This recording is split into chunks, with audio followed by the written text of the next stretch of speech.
الفيلسوف سقراط والغرابي الثلاثة.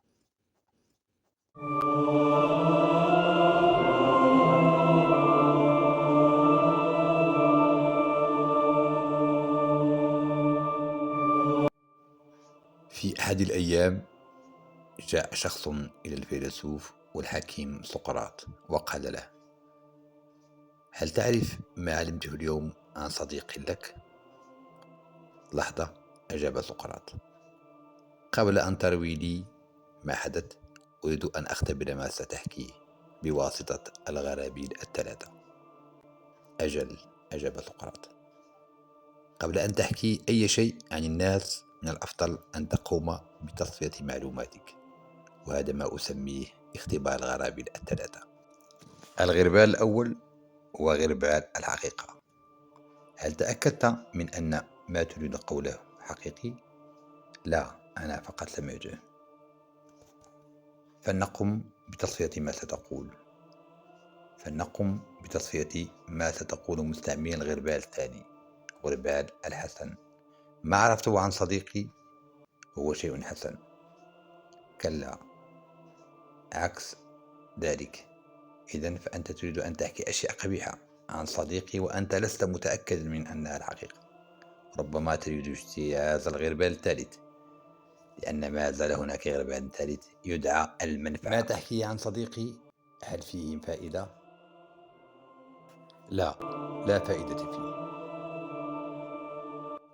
ختم الحكيم سقراط كلامه: إذا كان ما تريد قوله غير حقيقي وغير حسن وغير مفيد، فلما تريد أن تقوله؟ أجل، أجاب سقراط، قبل أن تحكي أي شيء عن الناس من الأفضل أن تقوم بتصفية معلوماتك، وهذا ما أسميه اختبار الغرابيل الثلاثة. الغربال الأول هو غربال الحقيقة.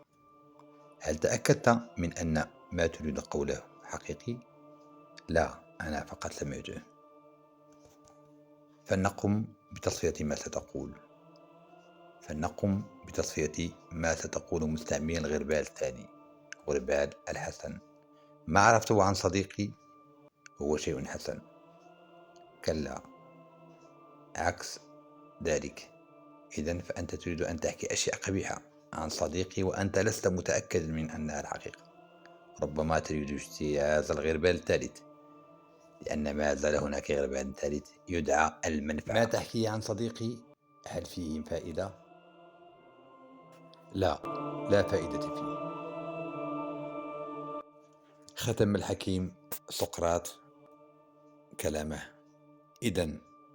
إذا كان ما تريد قوله غير حقيقي وغير حسن وغير مفيد، فلما تريد أن تقوله؟ إليكم الترجمة باللغة الفرنسية أستاذة جميلة جواد. Mes chers amis francophones et les autres aussi, j'espère que vous avez passé de très très bonnes vacances. Pour ma part, mes vacances ont été excellentes avec mon mari, mes enfants, ma famille. Et donc je voulais donc aujourd'hui vous parler de Socrate, comme l'a si bien dit Monsieur Ahmed Son Agadir. Donc Socrate, c'était un philosophe grec de l'Antiquité, et c'était un homme très intelligent, très doué et très humble aussi. Parce que Socrate arrivait quand même à... il n'a jamais rien écrit de lui-même, mais il apprenait par les autres. Et en fait, et à chaque fois, il montrait la vérité sur chacun et il aidait les autres à se remettre en question. Donc en fait, aujourd'hui, je vais vous parler des trois tamis de Socrate, cet homme très intelligent. Alors un homme, un jour, va trouver Socrate et lui dit: sais-tu ce que je viens d'apprendre à propos de ton ami? Alors Socrate lui répond: attends un instant, avant de me raconter, j'aimerais te faire passer ce que tu veux me dire par les trois tamis. Le premier est celui de la vérité. As-tu vérifié ce que tu veux me dire et est-ce vrai? Non, je l'ai seulement entendu dire. Très bien. Le deuxième est celui de la bonté. Est-ce quelque chose de bon que tu veux m'apprendre sur mon ami? Non, au contraire. Enfin, le troisième est celui de l'utilité. Est-ce utile que je sache ce que tu veux me dire? Pas vraiment. Alors Socrate conclut. Si ce n'est ni vrai, ni bon, ni utile, pourquoi me le dire? Donc ça c'est, je vous laisse apprécier et me répondre par les commentaires et me dire si c'est bien de médire de quelqu'un ou de venir nous apprendre quelque chose qui n'est pas la vérité sur un tel ou une telle.